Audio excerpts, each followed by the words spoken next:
ஓம் அமிர்தேஸ்வரியே நமக நம சிவாயா. நாம் இன்னைக்கு ஒளியை நோக்கியில் என்ன பார்க்க போகிறோம் அப்படின்னா, ஒரு பக்தர் அம்மா கிட்ட என்ன கொஸ்டின் கேட்குறாங்க அப்படின்னா, அர்ஜுனனை கிருஷ்ணர் பலவந்தமாக போரில் ஈடுபடுத்தியது சரியா? கிருஷ்ணர் இங்கே யாரையுமே நீ கண்டிப்பாக போர் பண்ணியே ஆகணும்னு சொல்லிட்டு கட்டாயப்படுத்தலை.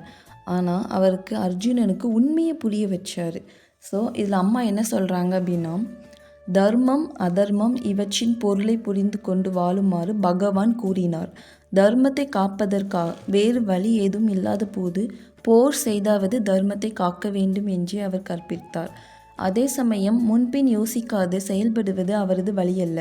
தவறை திருத்திக் கொள்ள தேவையான வாய்ப்புகளை தீயவனுக்கு அளித்த பிறகும் அவன் தர்மத்தை பின்பற்றவில்லை என்றால் மட்டுமே போரிடலாம் என்று அவர் கற்பித்தார். ஒவ்வொருவருக்கும் அவரவருக்கே உரிய தர்மம் இருக்கிறது. அதற்கேற்ப வாழ அவர்கள் முன் வர வேண்டும். இல்லையெனில் அது அந்த மனிதனுக்கு மட்டுமல்ல, சமுதாயத்திற்கே தீமை விளைவிக்கும். மகான்கள் யாரையும் கொல்ல விரும்புவதில்லை. குறிப்பாக அவர்களுக்கு யார் மீதும் பற்றோ பாசமோ சிறிதும் இல்லை. சமுதாயத்தில் தர்மம் நிலை பெற வேண்டும் என்ற ஒரே சிந்தனை தான் அவர்களுக்கு இருக்கும். இதை கருத்தில் கொண்டு சூழ்நிலைக்கு தக்கவாறு அவர்கள் செயல்படுகிறார்கள். இப்போ பார்த்திங்கன்னா அம்மா என்ன சொல்கிறாங்க அப்படின்னா, தர்மம் அதர்மம் இந்த ரெண்டுக்கும் உண்டான பொருளை நீ முதல்ல புரிஞ்சுக்கோ. பகவான் என்ன கூறியிருக்காருனா, தர்மத்தை காப்பதை தவிர வேறு வழி எதுவும் இல்லாத போது தான் நான் போருக்கே சம்மதம் தெரிவித்தேன். தர்மம் அங்கே நிலைநிறுத்தணும் அப்படிங்கிற ஒரே நோக்கம்தான். இங்கே அர்ஜுனன் போருக்கு நடுவில் மனசு உடஞ்சி போயிட்டான். ஸோ எந்த உறவினர்களையும் எப்படி கொல்லுவேன்னு தயங்கி ரொம்ப கலங்கி போய் நின்ன சமயத்தில் தான் கிருஷ்ணா நீ கோபத்துக்காகவோ சொத்து ஆசைக்காகவோ போர் செய்கிற அர்ஜுனா, தர்மத்தை காப்பாற்றுறதுக்கு தான் போராடுற. ஸோ அநியாயம் நடக்கும்போது அமைதியாக இருப்பது தான் தவறு அப்படின்னு சொல்லிட்டு கிருஷ்ணர் நம்ம அர்ஜுனனுக்கு விளக்கினார் இல்லையா. ஸோ அதுதான் அம்மாவும் சொல்கிறாங்க. இங்கே என்னதுன்னா, தர்மத்தை காப்பதற்கு ஒவ்வொருத்தருக்கும் ஒரு உரிமை இருக்குது தர்மத்தை காப்பாற்றுறதுக்கு. ஆனால் அந்த தர்மத்தை காப்பாற்றுறதுக்கு ஒவ்வொருத்தவங்களும் முன்னாடி வரலை அப்படின்னா அது அந்த மனிதனுக்கு மட்டும் தீங்கு விளைவிக்காது, இந்த சமுதாயத்திற்கு பெரிய தீங்கு விளைவிக்கும் இல்லையா. ஸோ இதுதான் மகான்கள் யாரையுமே கொல்லலை விரும்பவே இல்லை. ஏன்னா கிருஷ்ணர் ஒரு மகானாக தானே இருந்தார். ஸோ கிருஷ்ணர் குரு தானே. அப்போ அவங்க யாரையுமே கொல்லலாம் விரும்பலை. குறிப்பாக யார் மீதுமே கிருஷ்ணர் பற்றே வைக்கலையாம். பற்றோ பாசமோ கொஞ்சம் கூட இல்லையாம். சமுதாயத்தில் தர்மம் நிலை பெற வேண்டும் என்று ஒரே சிந்தனை தான் அவருடைய நோக்கமாகவே இருந்தது. இதனால் அவர் தர்மத்தை காப்பாற்றினாருங்காங்க. நம்ம அம்மாவுக்கும் பார்த்திங்கன்னா பற்று கிடையாது, பாசம் இருக்கும். பட் அந்த என்ன பண்ணுவாங்க, நடிச்சுப்பாங்க வெளியில் ரொம்ப பற்று இருக்கிற மாதிரி. ஏன்னா நம்மளாம் ரொம்ப கவலைப்படுவோம் இல்லையா, அம்மா நம்மக்கிட்ட ரொம்ப பற்று இல்லை பாசம் இல்லை அப்படின்னு சொல்லிட்டு. அதாவது அவங்களுக்கு விருப்பு வெறுப்பெல்லாம் கிடையாது, எல்லாத்தையும் ஒரே மாதிரி தான் ட்ரீட் பண்ணுவாங்க. இருந்தாலும் அவங்க அந்த நம்மளோட எண்ணங்களுக்கெல்லாம் தாண்டிய நிலையில் தான் இருக்காங்க. ஸோ அதனால் சொல்லிப்பாங்க, வெளியில் சொல்லிப்பாங்க, நான் அவங்க மீது பற்று பாசத்தோடு அதிகமாக இருக்கேன் அப்படின்னு சொல்லிட்டு. ஸோ அவங்களுக்கு யார் மீது பற்று பாசமெல்லாம் கிடையவே கிடையாது. எந்த ஒரு மகான்களுக்கும் யார் மீதுமே தன்னுடைய ஜீவாத்மாக்கள் மீது பாசம் பற்றுங்கிறது அவங்களுக்கு ஒரு சிறு துளி கூட கிடையாது அப்படிங்காங்க. அதுதான் கிருஷ்ணர் அர்ஜுனனிடம் நீ கண்டிப்பாக போர் பண்ணியே ஆகணும்லாம் கட்டாயெல்லாம் படுத்தலை. எல்லா அறிவுரையும் சொன்ன பிறகு தான் கடைசியில் நீ யோசித்து உனக்கு எது சரின்னு தோணுதோ அதை சேர்க்கு அர்ஜுனா அப்படின்னு சொல்லிட்டு தான் கிருஷ்ணர் அவர்கிட்ட சொன்னார், அர்ஜுனா கிட்ட. அதனால் கிருஷ்ணர் அர்ஜுனனை பலவந்தப்படுத்தவில்லைங்க, தர்மத்தை அவன் செய்ய வேண்டிய கடமையை புரிய வச்சார் அப்படிங்காங்க அம்மா. அடுத்து என்ன சொல்கிறாங்க அப்படின்னா, இப்போது பக்கத்தில் ஒரு வீட்டில் தீ எரியுது, அந்த வீட்டில் போய் உட்காந்து நீ தியானம் பண்ணுன்னு சொல்ல முடியுமா? இது நியாயமான தர்மம் ஆகுமா? இல்லை இல்லையா. ஸோ நீ எவ்வளோக்குள்ள விரைந்து போய் அந்த தீயை அணைக்க முற்படுன்னு சொல்கிறது நியாயமான உபதேசம். அது எவ்வளோக்குள்ளே விரைந்து போய் முற்படுறியோ, ஸோ பக்கத்தில் உள்ள ஒரு வாழை தோட்டத்தில் உள்ள வாழை மரத்தை வெட்டிட்டு போய் கூட நீ அந்த தீயை அணைக்க முற்படலாம். இது எந்த ஒரு அதர்மம் கிடையாது, இதுதான் சரியான தர்மம். அதுதான் நம்ம கிருஷ்ணர் சொன்னார் அப்படிங்காங்க. நன்றாக சிந்தித்து நியாயமான ஒரு காரியத்தை செய்ய தீர்மானித்து அதை தொடங்கிய பின் இடையில் அதிலிருந்து விலகி செல்வது தீரனின் லட்சணம் அல்ல, அது தர்மமாகாது. அதுதானே கிருஷ்ணரும் பண்ணார். நல்லா சிந்திச்சு நியாயமான ஒரு காரியத்தை செஞ்சுட்டு இருந்தார். அந்த போர் ஸ்டார்ட் ஆன பிறகும் அதுலேருந்து இடையில் நகலாமல் இறுதி வரைக்கும் அதுலேருந்து போராடினார் இல்லையா. அதுதான் உண்மையான தீரனின் லட்சணம் அப்படின்னு நம்ம சொல்கிறாங்க. ஒரு மனிதனின் சுக துக்கங்களை விட சமுதாயத்தின் நன்மைக்கே மகான்கள் முக்கியத்துவம் கொடுப்பாங்களாம். அப்போது இங்கே ஒன்று பெருசாக 100 பெருசுன்னு கேட்டால் 100 தானே பெருசு. ஸோ இதுதான் அந்த 100 வந்து என்ன ஆகும் அப்படின்னா, 1 காப்பாற்றுறதை விட இந்த 100 காப்பாற்றணும். அப்போ தான் அது வந்து இன்னும் பரவாமல் இருக்கும். 1 காப்பாற்ற போய் 100 அழிச்சிட்டோம் அப்படின்னா வேஸ்ட்டு. ஸோ அதுதான் கௌரவர்கள் உயிரோடு இருந்திருந்தா அப்படின்னா சமூகத்தில் நமக்கு அதர்மம் அதிகமாக ஓங்கியிருக்கும். நிறைய வஞ்சனைகள், நாடு ரொம்ப இன்னும் சீரழிவுக்கு காரணமாக இருந்திருக்கும். அதுதான் தர்மத்தை நிலைநிறுத்தணும் அப்படிங்கிற ஒரே நோக்கத்தில் அவங்கள கௌரவர்களை அழிப்பதை தவிர வேறு வழியே இல்லை அப்படின்னு சொல்லிட்டு கிருஷ்ணர் அந்த போருக்கு தூண்டினார். ஸோ உண்மையிலே யுத்தம் ஏற்பட காரணமானது யார் அப்படின்னா துரியோதனன் தான். போர் நிகழாமல் இருக்கணும் அப்படின்னா பல வழிகளை கிருஷ்ணர் வந்து துரியோதனனுக்கு சொல்லி பார்த்தாரு. ஆனால் கேட்கவே இல்லை. துரியோதனன் கேட்கவே இல்லை, அடம் பிடிச்சான். எனக்கு வந்து இந்த பாண்டவர்களுடைய சொத்து எனக்கு தான் வேணும் அப்படின்னு சொல்லிட்டு அதிகமாக அடம் பிடிச்சான். ஸோ அது மட்டும் இல்லாமல் அவன் வந்து குறுக்கு வழியில் அதிகமாக போய் எல்லாத்தையுமே ஆண்டுக்கிட்டான் இல்லையா. அதை தான் அம்மா சொல்கிறாங்க. ஸோ அடுத்து என்ன சொல்கிறாங்கன்னு பார்க்கலாம். பாண்டவர்கள் ஆத்ம தத்துவத்தை விடாமல் உறுதியாக பிடித்திருந்தனர். பகவான் அவர்களுக்காக தூது சென்றார். ஆனால் கௌரவர்கள் சமாதானத்திற்கு உடன்படவில்லை. நாடு முழுவதும் வேண்டாம், பாதி நாடு போதும் என்று பகவான் கூறினார். அவர்கள் சம்மதிக்கவில்லை. 5 வீடு, அதுவும் முடியாது ஒரு வீடு. 5 வீடு அதுவும் முடியாது, ஒரு வீடு அதுவும் இல்லை. அதுவரை பகவான் பொறுத்தார். அகங்காரம் அளவுக்கு மீறி வளர்ந்த பின்னர் தான் அவர் போருக்கு தயாரானார். ஊசி குத்தும் அளவு நிலம் கூட தர முடியாது என்று கௌரவர்கள் அந்த அளவு அதர்மம் நிறைந்தவர்களை சமூகத்தில் வைத்து கொண்டிருந்தால் என்ன நடக்கும்? அதுவுமின்றி அவர்கள் சாதாரண குடிமக்கள் அல்ல, நாடாளும் இம்மன்னர்கள். இப்படிப்பட்டவர்களின் கைகளில் நாடு இருந்தால் அதன் விளைவு சர்வநாசமாக இருக்கும். தர்மமும் நன்மையும் நாட்டிலிருந்து ஓடிவிடும். அதன் விளைவாக நாடும் மக்களும் அழிவர். அதர்மத்தை எப்படியாவது அழித்து தர்மத்தை நிலைநாட்டி மக்களை காப்பது மகான்களின் தர்மமாகும். அதற்காக பகவான் பாண்டவர்களை தமது கருவிகளாக ஆக்கி கொண்டார். அவ்வளவுதான். குடிமக்களை சொந்தமென கருதி நாட்டை பரிபாலிக்க வேண்டியவர்கள் அரசர்கள். ஆனால் கௌரவர்கள் அவர்களை எதிரிகளைப் போல் கருதினார். சொந்த சகோதரர்களிடம் கூட தர்மப்படி நடந்து கொள்ளாதவர்களிடமிருந்து நாட்டிற்கு எந்த நன்மையை எதிர்பார்க்க முடியும்? பகவான் அனைத்தையும் பொறுத்து கொண்டு கௌரவர்களுக்கு தர்மத்தை உபதேசிக்க முயன்றார். ஆனால் அரச சபைக்கு சென்ற அவரை அவமானப்படுத்தவே கௌரவர்கள் முயன்றனர். அப்படிப்பட்டவர்களை அற்ப காரணங்களுக்காக தண்டிக்காமல் விடுவது என்பது சமூகத்திற்கு தர்மத்திற்கும் செய்யும் அநீதியாகும். ஸோ சாம தான பேதம் என எல்லா முறைகளையும் அவர் உபயோகித்து பார்த்தார். இறுதியில் தான் போரின் மூலம் அவர் கௌரவர்களை அளித்தார். இப்போது நம்ம நாட்டிலே வச்சுக்கோங்க, அதர்மம் தலை எடுத்து ஆடுது. இப்போ இதை காப்பாற்றலை அப்படின்னா கண்டிப்பாக நாடு சீரழிவுக்கு உண்டாகும். அதனால் தர்மத்தை நிலைநாட்டியே ஆகிறதுக்கு அங்கே கடினமான முயற்சிகள் ஒவ்வொருத்தரும் எடுக்கணும். ஒரு தனிப்பட்ட பர்சன் மட்டும் எடுத்தால் அங்கே வேலைக்காகுது. ஒவ்வொருத்தரும் அந்த முயற்சி எடுத்தால் அப்படின்னா மட்டும்தான் அந்த நாடை காப்பாற்ற முடியும். ஸோ அதே தான் கிருஷ்ணர் இங்கே பண்ணார். இப்போ குருஷேத்திர போர் ஆரம்பிக்கும் போது அர்ஜுனனுடைய எதிர்பக்கத்தில் யாரெல்லாம் நின்னா அப்படின்னா அவங்களுடைய பீஷ்மர் தாத்தா, குரு துரோணர், அப்புறம் அவங்களுடைய சொந்தக்காரங்க எல்லாருமே நின்னாங்க இல்லையா.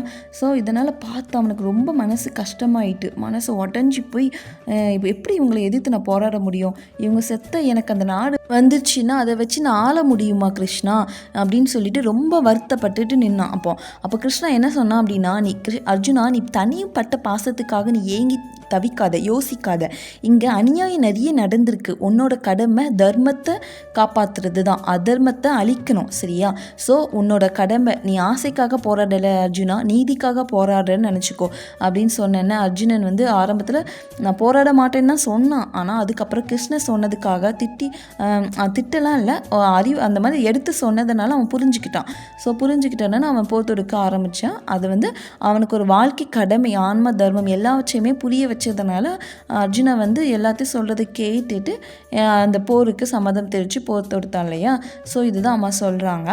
இங்கே கிருஷ்ணர் வந்து அர்ஜுனனை கட்டாயெல்லாம் படுத்தலை, அர்ஜுனனுடைய மனக்குழப்பத்தை தான் தீர்த்தான்.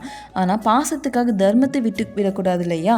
ஸோ அதுதான் கிருஷ்ணரும் இங்கே இறுதியில் போர் செய்ய முடிவை எடுத்தது அர்ஜுனன் தான் அப்படின்னு சொல்கிறாங்க. இப்போது ஒரு போலீஸ்காரருக்கு குற்றம் செய்கிறவன் அவனுடைய சொந்தக்காரங்களாக இருந்தா அப்படின்னா சட்டப்படி நடவடிக்கை எடுக்க வேண்டியது அவனோட கடமை இல்லையா? அதே மாதிரி தான் அர்ஜுனனுக்கு உறவு இருக்கிறது, சொந்தக்காரங்க நிறைய பேர் இருக்காங்க. இருந்தாலும் அவங்களுடைய பாசத்துக்காக நீ இயங்கக்கூடாது. உன்னுடைய தர்மத்தை நிலைநிறுத்தணும், நீ போராடணும், நீதிக்காக நீ போராடணும்னு சொல்லிட்டு அர்ஜுனனுக்கு கிருஷ்ணன் உபதேசித்தார் இல்லையா? ஸோ அடுத்த அம்மா என்ன சொல்கிறாங்க அப்படின்னா, ஒரு குருவின் சீடன் ஒருவன் படையில் வேலை பார்த்து வந்தான். அவனது நாட்டிற்கும் மற்றொரு நாட்டிற்கும் இடையே போர் மூண்டது. சீடன் படையில் சேர்ந்த பின் ஏற்பட்ட முதல் போராகும் அது. போர் எப்படி இருக்கும் என்பதை பற்றி முன்பே கேட்ட பல விஷயங்களை நினைத்து இப்போது சீடனுக்கு பயம் வந்துவிட்டது. சீடன் படை முகாமிலிருந்து தப்பி வெளியேறி குருவிடம் வந்து, என்னால் இனி ஒரு கர்மமும் செய்ய முடியாது, சன்னியாசியாக வேண்டும் என்றான். எதிரி முன்னேறி கொண்டிருக்கிறான். போரிட போதுமான அளவு வீரர்கள் இல்லை எனில் நாடு அழிய நேரிடும். சீடன் பயத்தால் தான் சன்னியாசியாக விரும்புகிறான், வைராக்கியத்தால் அல்ல என்பது குருவிற்கு புரிந்தது. குரு சீடனுக்கு தைரியம் கூறி போர் முனைக்கே அவனை அனுப்பி வைத்தார். படை வீரனான சீடனின் தர்மம் அப்போது போர் செய்தல் என்பதுதான் குரு. அவ்வாறு செய்ய காரணமே அன்றி போரை அவர் விரும்பவில்லை. கோழைத்தனத்தால் ஓடி ஒளிவது சரியல்ல. அது மட்டுமல்ல, கோழையால் ஒரு நாளும் சந்நியாசத்தின் மூலம் மோட்சத்தை அடைய முடியாது. அதனால் குரு சீடனுக்கு ஏற்ற தர்மத்தை உபதேசித்தார். அதை பின்பற்றும் சக்தியை சீடனுக்கு அளித்தார். போர்க்களத்தில் நிற்கும் ஒரு படை வீரனிடம் நீ அனைத்தையும் துறந்துவிட்டு சந்நியாசியாக வேண்டும், அதுதான் முக்திக்குரிய வழி என்று சொல்வது சரியாகுமா? நாட்டை பாதுகாப்பது அவனது கடமையாகும். அந்த கடமையை செய்யவில்லை என்றால் அது தனக்கும் தனது நாட்டிற்கும் அவன் செய்யும் வஞ்சனையாகும். சந்நியாசமல்ல, எதிரியுடன் போரிடால்தான் அவனது அப்போதைய தர்மம். அதிலிருந்து வலிவி அவன் சந்நியாசியாக கருதினால் அது அவனால் முடியாது. இயற்கை அதற்கு சம்மதிக்காது. சரியான தர்மத்தை சுட்டிக்காட்டவும் அவ்வழியில் மக்களை வழிநடத்தவுமே உலகில் குருமார்கள் தோன்றுகின்றனர்.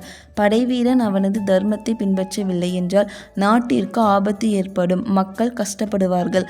அவ்வாறு ஏற்படாமல் இருக்க அவன் தனது தர்மத்தை சரிவர நிறைவேற்றுமாறு தான் ஒரு உண்மையான குருவால் உபதேசிக்க முடியும். அந்த குரு ஹிம்சைக்கு துணை நின்றார் என்பது இதன் பொருள் அல்ல. அந்த சமயத்தில் எது தர்மமோ அதை பின்பற்றுவதற்கு அவனுக்கு ஊக்கம் அளிக்கிறார்.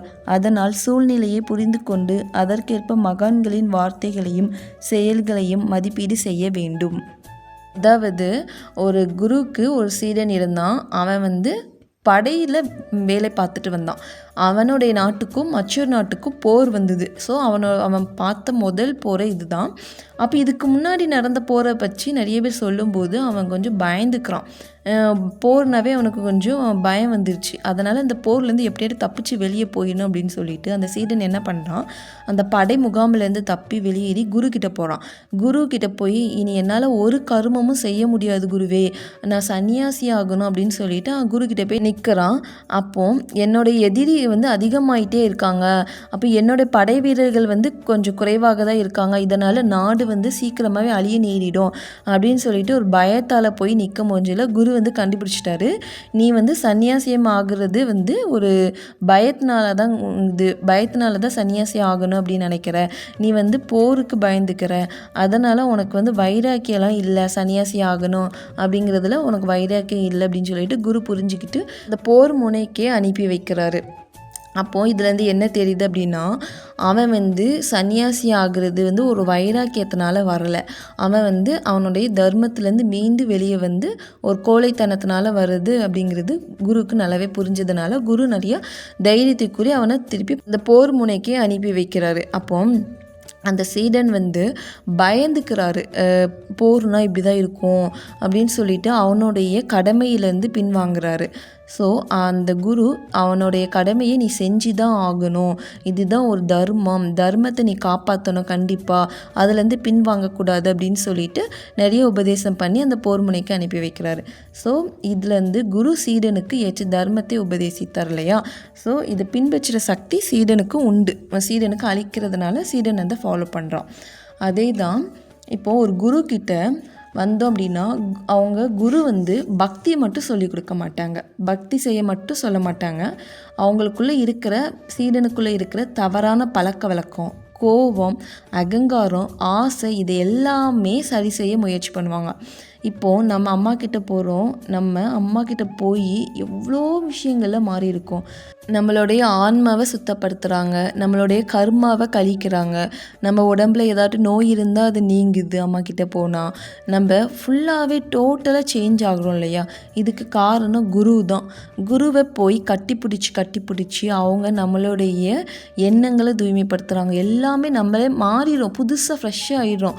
இவ்வளோ நாள் ஏதோ அழுக்கில் மூழ்கிக்கிட்டு இருந்துருக்கிற மாதிரி உடம்பெல்லாம் அழுக்கு, உள்ள அழுக்கு வெளியே அழுக்கு, அதாவது டோட்டலாக ஒரு வேஸ்ட் ஃபெல்லோவனே சொல்லலாம். அந்த மாதிரி இருந்த ஒரு ஹியூமனை அந்த குரு வந்து என்ன பண்ணுறாங்க அப்படின்னா, கொஞ்சம் கொஞ்சமாக உச்சி முதல் பாதம் வரை தேய்ச்சி கழுவி விட்டு அந்த உள்ள ஆத்மாவையும் நல்லா தூய்மைப்படுத்தி ஒரு புது பொலிவான ஒரு தூய ஆத்மாவை இந்த உலகத்துக்கு மிளிர செய்கிறாங்க. ஸோ அதனால் குரு வந்து சில நேரம் கடுமையாக குரு வந்து சீடனை சோதிக்கலாம், கடுமையாக கூட பேசிக்கலாம், ஆனால் கஷ்டமான வேலை கூட கொடுக்கலாம். பட் அவங்க வந்து அப்படி கொடுக்கறதுக்கு காரணம் அவங்கள நல்ல மனிதராக மாற்றுவதற்கு தான். இப்போ அம்மா இவ்வளோ கஷ்டத்தை தராங்களே, இப்படிலாம் சோதிக்கிறாங்களே, இவ்வளோ ட்விஸ்ட் வச்சு நான் எப்படி அவங்கள நம்புறது? அவங்கக்கிட்ட போய் நம்மளுடைய கர்மாவெல்லாம் கழிக்குன்னு சொன்னாங்க, அதனால தான் நான் போயிட்டு வரேன், என்னோடய கர்மாவெல்லாம் கழிச்ச மாதிரியே இல்லையே அப்படின்னு சொன்னால் மாற வேண்டியது நம் மனதில் மற்றும் மாற்றம் நிகழ வேண்டும். அப்புறம் ஆட்டோமேட்டிக்காக நம்மளுக்கு சேஞ்ச் ஆகிறது நம்மளுக்கே தெரியாமல் ஒன்றுனா மாறிக்கிட்டே இருக்கும். ஸோ நம்ம எதுவுமே எக்ஸ்பெக்ட் பண்ணாமல் இறைவா எனக்கு நீனே வேணும் அப்படின்னு சொல்லி போகும்போது நமக்குள்ளே நிறைய மாற்றங்கள் வரும். இறைவன் மட்டும் போதும் அப்படின்னு சொல்லி போன முடியல, எனக்கு நீ மட்டும் போதுமா, சரி வா நான் உன்னோட ஃபுல்லாகவே உனக்கு லைஃப் இந்த வாழ்க்கைக்கு என்னென்ன தேவை நானே உனக்கு பார்த்துக்கிறேன்னு சொல்லிவிட்டு அவங்க நமக்குள்ளே வந்துடுவாங்க. அப்போது நம்மளுக்கு ஒரு பயம் இருக்காது, கவலை இருக்காது. அப்படி கவலைகள் சூழ்கிற மாதிரி இருந்தாலும் அது பெருசாக எடுத்துக்க மாட்டோம். இதுவா, இதெல்லாம் ஒன்றுமே இல்லைப்பா, இதுக்கு ஏன் இவ்வளோ இம்பார்ட்டன்ட் கொடுக்குறோம், இதுக்கு முன்னாடி இம்பார்ட்டன்ட் கொடுத்தேன், பட் இப்போ தெரிஞ்சிருச்சு எல்லாமே ஒன்றும் கிடையாது அப்படின்னு சொல்லிட்டு. அதனால் எனக்கு அந்த பக்குவம் வந்துடுச்சு, என்னோடய குரு தான் பெருசு அப்படிங்கிறது மனநிலை இருக்கணும் இப்போ எல்லாருமே. ஸோ அதே தான், எனக்கு பிடிச்ச மாதிரி தான் என் குரு நடக்கணும்னு நினைக்கக்கூடாது. இன்னொன்று, நான் எனக்கு பிடிச்ச மாதிரி நடந்துக்கணும். அம்மா நான் கேட்டது உடனே தருவாங்கன்னு நினச்சி தான் நான் போகிறேன் எங்கள் அம்மா கிட்ட, ஆனால் அம்மானு நான் எதுவுமே தரவே மாட்டுறாங்க, கொஞ்சம் கவலையாக இருக்குது. ஏன் கவலைப்படணும்? நம்ம இந்த உலக வாழ்க்கைக்கு வரலை, இறைவனை அடையிறதுக்கு தான் வந்திருக்கோம். கொஞ்சம் நம்ம யோசித்து பார்த்தோம் அப்படின்னா அது கொஞ்சம் நல்லாவே புரியும். ஏன்னா மற்றவங்கள மாதிரி வாழணும்னு ஆசைப்படாமல் இறைவனை மாதிரி வாழணும்னு ஆசைப்பட்டோம் அப்படின்னா தான் நம்ம கொஞ்சமாவது திருந்துவோம். அம்மா எப்படி வாழ்கிறாங்க, அம்மா இப்படி ஏதாவது கெடுதல் நினைப்பாங்களா, அம்மா ஏதோ உலக வாழ்க்கைக்கு ஆசைப்பட்றாங்களா, அம்மா ஏதோ இப்படி அனாவசியமாக செலவு பண்ணாங்களா அப்படின்னு அம்மா கம்பேர் பண்ணி வாழும்போது நம்ம இங்கே ஒரு நல்ல மனிதராக மாறிட்டுருக்கோங்கிறது புரிய வரும். அதே இல்லாமல் நம்ம குரு சொல்கிறத உடனே புரியாமல் இருக்கலாம் சில டைம், ஆனால் குரு நமக்கு அது லேட்டாக தான் புரிய வைப்பாங்க. அவங்க முக்காலத்தையும் அறிஞ்சவங்க இல்லையா, இந்த காலம், போன காலம், இனி வரக்கூடிய காலம் அப்படின்ட்டு முக்காலத்தையும் அறிஞ்சவங்கனால அவங்களுக்கு எல்லாமே தெரியும். அவங்க முன்னாடி போய் நின்னோம் அப்படின்னா அவங்க நம்மளை ஒரு ஆத்மாவாக தான் பார்ப்பாங்க. ஓ நீனா வந்துட்டியா, போன வாரம் வந்தியே நீனா அவளை, சரி ஓகே உனக்கா இது ஓகே, அப்படிலாம் பார்க்காம நம்மளை ஒரு ஆன்மாவாக ட்ரீட் பண்ணுவாங்க. அவங்க கண்ணுக்கு நம்ம ஒரு ஆன்மாவாக தான் தெரியும். இந்த ஆன்மாவுக்கு எது கொடுத்தா அந்த ஆன்மா வளர்ச்சி அடையும், உலக வாழ்க்கைக்கு தேவையானது கொடுக்க தான் செய்வாங்க. அதுக்கு நம்ம கொடுக்காமலாம் இருக்க மாட்டாங்க. அவங்களுக்கு தெரியும் அவங்க என்ன பண்ணாலும் அது நல்லது தான் பண்ணுவாங்கன்ட்டு ஒரு கான்ஃபிடென்ட், ஒரு சரணாகதியில் அடைஞ்சிட்டோம் அப்படின்னா மீதி எல்லாம் அப்படி டிக் போட்ட மாதிரி இந்த எக்ஸாம் பேப்பரில் எப்படி டிக் போட்டுகிட்டே போயிட்டே இருப்பான், நல்லா ஃபில் பண்ணி அதான் நல்லா எழுதியிருந்தோம் அப்படின்னா அந்த சரணாகதியும் அந்த தன்னம்பிக்கையும் குருக்கிட்ட வச்சிட்டோம் அப்படின்னா அந்த எக்ஸாம் பேப்பரில் எழுதின பேப்பருக்கு அவ்வளோ கொஸ்டினுக்கும் ரைட்டாக எழுதின டிக் போடுவாங்க இல்லையா, ஸோ அதே மாதிரி டிக் போட்டுட்டு போயிட்டே இருப்பாங்க. ஈஸியாக நம்மளுக்கு அந்த குரு பக்தி கிடைக்கிறதுனால நம்ம எதுக்குமே இன்வால்வ் ஆக மாட்டோம், ஃபுல்லாக இறை சிந்தனையில் தான் இருப்போம். ஸோ இங்கே சீடன் வந்து குருவிடம் முழு நம்பிக்கையோடு பணிவோடு இருக்கணும்னு சொல்கிறாங்க. அதே மாதிரி நம்ம சீடன் இல்லையா, ஸோ நம்ம ஒரு பணிவோடு நடந்துக்கணும். அம்மா எனக்கு இப்படி பண்ண நல்லா இருந்திருக்கலாமா, ஏம்மா அன்னைக்கு நீ இப்படி சொல்லிட்டேன் என் கனவில், எனக்கு பிடிச்ச மாதிரியே நீ நடந்துக்கவே மாட்டிக்கியே அப்படின்னு சொல்லி அம்மாக்கிட்டே போய் கேட்கக்கூடாது. அம்மா ஒரு இறைவன், அப்போது அவங்க எது பண்ணினாலும் நல்லது தான் பண்ணுவாங்க, எது பண்ணாலும் நல்லது தான் பண்ணுவாங்க.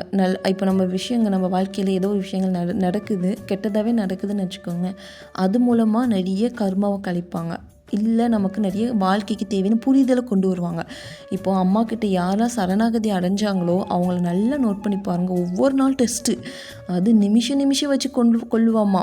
இதை கொள்ளுவாங்கிறது கிடையாது, நம்மளை திருத்திக்கிறதுக்கு. ஏன்னா நம்ம இங்கே வந்துக்கிறதுக்கு அதுக்காக தான் வந்திருக்கோம். ஏன்னா இந்த ஆன்மா பல பிறவியை புரியாமலே வாழ்ந்து இந்த ஆத்மா இந்த உடலை விட்டு போயிட்டுருக்கு. ஸோ திருப்பி இந்த பிறவி எடுத்துருச்சு. இப்போவும் புரியலைன்னா அது நமக்கு கொஞ்சம் எத்தனை பிறவி தான் நான் வருது, கொஞ்சமாக புரிஞ்சுக்கோயேன் அப்படிங்கிற மாதிரி கேட்குற மாதிரி ஒரு ஃபீல் ஆகுது நமக்கு. ஸோ அப்போது நம்ம என்ன பண்ணணும், இந்த பிறவியிலாவது நம்ம இந்த ஆத்மாவை அறிஞ்சு இறைவனை அடைய முயற்சி பண்ணணும். அப்போ குரு நமக்கு நிறைய டெஸ்ட் வைக்க தான் செய்வாங்க. எதுக்கு, நம்மளை நல்லா இப்படி பல மிளிர செய்வாங்க. அவங்க எப்படி தூய்மையாக இருக்காங்க அதே மாதிரி நம்ம மாறணும் இல்லையா. இறைவனாக மாறுறது அப்படிங்கிறது சும்மா சாதாரண விஷயம் கிடையாது, எல்லாத்தையும் துறந்து வர்றதும் கிடையாது. ஸோ உலக வாழ்க்கையில் இருந்தும் எல்லாத்தையும் அனுபவிச்சும் இறைவனாக ஆக முடியும். அதுக்கு அதாவது சாட்சியாக இருந்து வேடிக்கை பார்த்து வாழணும். இங்கே இதுதான் மெயின். இது நடக்குதா, இது ஒன்றும் இல்லைப்பா, இது போ, நீ என்ன வேணால் பண்ணிக்கோ அப்படின்னு சொல்லிட்டு அடுத்தவங்ககிட்ட சொல்லிட்டு போயிட்டே இருக்கணும். ஸோ அப்போ நமக்குள்ளே இறைவன் ஃபுல்லாகவே இறங்கி வேலை பண்ணுவாங்க. நமக்கு என்னென்ன தேவையோ எல்லாமே பண்ணுவாங்க. நம்மளும் அவங்களே மாதிரி ஈஸியாக மாறிடலாம். சீடனின் மனசு உடையிற மாதிரி அல்ல. அதாவது அதே குரு சீடனின் நிலைமை புரிந்து கொண்டு அன்போடு வழி நடத்தணும். குரு இப்போது அம்மா அதே மாதிரி தானே பண்ணுறாங்க. நம்மளை எப்போவுமே ஹர்ட் பண்ணுற மாதிரி பேசியிருக்காங்களா, இல்லை நம்மளை திட்ட தான் செய்கிறாங்களா? அவங்க திட்டினாங்களும் ஏதோ ஒரு விஷயத்துக்காக தான் திட்டுறாங்க. நம்மளுடைய கர்மாக்களையும் இல்லை அப்படின்னா நம்ம அதுலேருந்து ஒரு பக்குவப்படணும் அப்படிங்கிறதுக்காக தான் நம்ம திட்டுவாங்க. ஸோ இதுலேருந்து என்ன சொல்கிறாங்க அப்படின்னா, குரு சீடனை கண்டிப்பது அவங்கள வெறுக்கிறதுக்காக இல்லை, அவனுக்குள்ளே இருக்கிற தவறை நீக்கி சுட்டி காட்டி அவனை நல்ல வழியில் கொண்டு வரதான் அப்படி பண்ணுறாங்க. இப்போ ஒரு டாக்டர் ஒரு பேஷண்ட்டுக்கு ஒரு கசப்பான மருந்து கொடுக்குறாங்க அப்படின்னா அந்த நோய் குணமாகிறதுக்கு தான் கொடுக்குறாங்க. ஸோ அம்மாவும் நமக்கு ஒரு மருந்து, நம்மளுடைய முன்னேற்றத்துக்கு ஒரு மருந்து கொடுக்குறாங்க அப்படின்னா அது நமக்கு கசக்க தான் செய்யும்.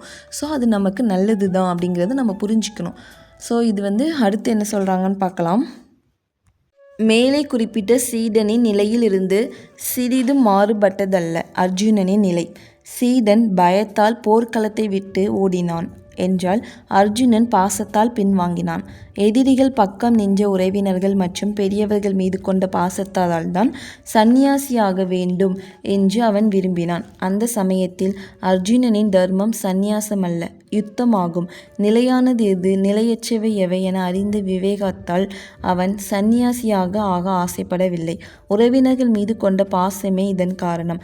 இந்த உண்மையை அறிந்த காரணத்தால் தான் பகவான் அர்ஜுனனை போர் செய்ய தூண்டினார். உண்மையில் பகவான் அர்ஜுனனிடம் ஸ்வதர்மத்தை பின்பற்றுமாறு கூறினாரே அன்றி யுத்தம் செய்யுமாறு கூறவில்லை. யுத்தத்தை பகவான் விரும்பியிருந்தால் இதற்கு முன்னரே பாண்டவர்களிடம் போரிடுமாறு கூறியிருக்கலாம். இவ்வளவு காலம் பொறுமையை கடைபிடித்திருக்க வேண்டியதில்லை. பாசமோ கோழைத்தனமோ எது காரணமாக இருந்தாலும் ஒருவன் தர்மத்திலிருந்து பின்வாங்கினால் அந்த நாட்டிற்கும் சமூகத்திற்கும் தீங்கு விளைவிக்கும். அதை அறிந்திருப்பதால் தான் மகான்கள் காலத்திற்கேற்ற தர்மத்தை பின்பற்றுமாறு மக்களுக்கு ஊக்கமளிக்கின்றனர். ஆத்ம ஞானி எப்போதுமே கருணையை வடிவானவர். யுத்தமும் சண்டைகளும் இன்றி மக்கள் அமைதியாகவும் நிம்மதியாகவும் வாழ்வதை காண விரும்புபவர் அவர். அதற்கு சமூகத்தில் தர்மம் நிறைந்திருக்க வேண்டும். அதையே கிருஷ்ணர் நமக்கு காட்டி தருகிறார் அப்படின்னு சொல்லிட்டு அம்மா முடிக்கிறாங்க. இப்போ சீடன் குருக்கிட்ட போனதுக்கப்புறம் எனக்கு எல்லாம் தெரியும் அப்படின்னு சொல்லிட்டு அகங்காரமெல்லாம் இருக்கக்கூடாதான். ஸோ பணிவோடு இருந்து குரு சொல்கிறத மனசார கேட்கணும்.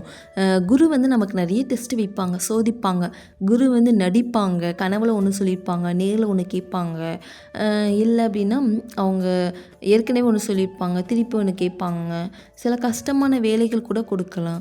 ஏன்னா அதெல்லாம் சீடனை தாழ்த்துவதற்கெலாம் கிடையாது. சீடனை கெட்டுப்போ, நீ இப்படி பண்ணிட்டல்ல, உனக்கு இதுதான் அப்படின்னா அவங்க எதுவுமே பண்ண மாட்டாங்க. எல்லாத்தையுமே நமக்குள்ளே இருக்கிற சோம்பேறித்தனம், கர்வம், தவறான குணங்கள் எல்லாமே நம்மளை விட்டு போகணும் அப்படிங்கிற ஒரே நோக்கத்துக்காக தான் அவங்க அப்படி பண்ணுவாங்க. ஆனால் டெஸ்ட்டு வைப்பாங்க. டெஸ்ட்டுன்னு நம்மளை சோதிக்கிறதுக்கு. நம்ம என்ன பண்ணுறோம், நம்ம முன்னேறுறோமா இல்லை அப்படி ஸ்டக்காகி அப்படியே நின்றுக்கிறோமா? நம்ம குருக்கிட்ட வந்ததுக்கப்புறம் முன்னேறணும் இல்லையா? நம்மளுடைய ஆன்ம தூய்மை அடையணும், அடுத்த ஸ்டெப்புக்கு போகணும். இல்லை போய்கிட்டு இருக்கோமா இல்லை ஜர்க்காயி அப்படியே நின்றுட்டுருக்கே அப்படிங்கிறத நிறைய சோதிப்பாங்க. அது வீட்டில் இருந்தாலும் சோதிப்பாங்க, வெளியில் போனாலும் சோதிப்பாங்க, குருக்கிட்ட போனாலும் சோதனை உண்டு கண்டிப்பாக. ஆனால் குருவும் சீடனை தேவையில்லாமலாம் கஷ்டப்படுத்த கஷ்டப்படுத்தவே கூடாது. ஏன்னா அதை அம்மா கஷ்டப்படுத்தவே மாட்டாங்க. ஸோ இப்போ குரு அப்படின்னு சொல்லிட்டு நிறைய பேர் இருக்காங்க இல்லையா, ஆனால் நம்ம அம்மா சத்குரு வந்து அந்த மாதிரிலாம் பண்ணவே மாட்டாங்க அப்படின்னு சொல்லியிருக்காங்க. ஸோ குரு சொன்னால் எல்லாத்தையுமே கண்மூடித்தனமாக செய்யணும் அப்படிங்கிறது கிடையாது. அதில் இருக்கிற தர்மத்துக்கும் நல்லொழுக்கத்துக்கும் எதிராக இருந்தால் யோசிக்கணும் அப்படிங்காங்க. குரு சொல்லிட்டாங்க அப்படின்னு சொல்லிட்டு எல்லாத்தையுமே கண்மூடித்தனமாக செஞ்சிடக்கூடாது அப்படின்ட்டு அம்மா சொல்கிறாங்க. உண்மையான குரு வந்து சீடனை தன்னிடம் கட்டி போட மாட்டார். நீ என்னை விட்டு எங்கேயும் போகக்கூடாது, நீ இங்கேயே தான் இருக்கணும், உன்னோட வாழ்க்கை ஃபுல்லாக இங்கே தான் என்கிட்ட தான் அப்படின்னு சொல்லிட்டு நம்மளை வந்து கட்டிடம் போட மாட்டாங்க. நம்ம சீடனே நம்ம குருக்கிட்ட போய் எனக்கு நீ தான் வேணும், உன்னை விட்டு எனக்கு யாருமே கிடையாதுன்னு போனால் அக்செப்ட் பண்ணிப்பாங்க. இல்லை நீ கண்டிப்பாக வந்தே ஆகணுன்ட்டு யாரையும் வற்புறுத்தலாம் மாட்டாங்க. நம்மளுடைய வாழ்க்கையில் நம்ம வந்து இறைவன் பக்கம் வளரணும் அப்படின்ட்டு அம்மா வந்து உதவி பண்ணுவாங்க. அடுத்த ஸ்டேஜுக்கு நம்மளை இம்ப்ரூவ் பண்ணுவாங்க, முயற்சி பண்ணுவாங்க, உயர்த்தி விடுவாங்க. ஸோ இதுதான் குருவிட்ட போனால் அப்படின்னா நம்ம சீடன் முதல்ல பணிவாக இருக்கணும். குரு கண்டிச்சா வெறுப்பால் இல்லை, அதை நம்மளை திருத்திக்கிறதுக்கு தான் அப்படின்னு சொல்லிட்டு மனசை பக்குவப்படுத்திக்கணும். நம்ம எப்போவுமே அன்பை நடந்துக்கணும், புரிஞ்சு வழி நடத்திக்கணும். குரு சீடன் உறவு என்பது கட்டுப்படுத்துகிற உறவுலாம் கிடையாது, நல்ல வழியில் வளர வைக்கும் உறவு. அப்போது குருவை வந்து நம்ம எப்படினாலும் எடுத்துக்கலாம். அம்மாவை எடுத்துக்கலாம், அப்பாவை எடுத்துக்கலாம், தங்கச்சி, அக்கா, அண்ணா, தம்பி, சொந்த பந்து எதுனாலும் வச்சு எடுத்துக்கலாம். நம்மளுக்கு எந்த உறவுகள் ஈஸியாக வருதோ அதை வச்சு நம்ம எடுத்துட்டோம் அப்படின்னா நம்மளுக்கு அதுலேருந்து வெளியில் வரவே முடியாது. என் குரு இல்லாமல் நான் எங்கேயும் வரமாட்டேன்ப்பா, என் குரு சொல்லிட்டாங்க, இதுலேருந்து எதுவுமே பண்ண மாட்டேன் அப்படின்னு சொல்லிட்டு குருக்காகவே நம்ம எல்லாமே பண்ணுவோம். அது தர்மத்தை விட்டு போகக்கூடாது அப்படிங்கிறதுக்காக வாழ்க்கையில் வர சுக துக்கம் எல்லாமே குருக்கே கொடுத்துருவோம். ஸோ நம்மளுடைய கர்ம இதனால் நம்மளுடைய கர்ம பலன்கள் எல்லாமே குறைய ஈக்குவலாக பேலன்ஸ்டாக இருக்கும். ஸோ நம்ம வந்து நார்மலாக உலக வாழ்க்கையில் வாழ்ந்துட்டுருக்கோம் அப்படின்னா நம்மளுடைய கர்ம பலன்கள் வந்து ஏற்ற இறக்கம் அதிகமாக இருக்கும்.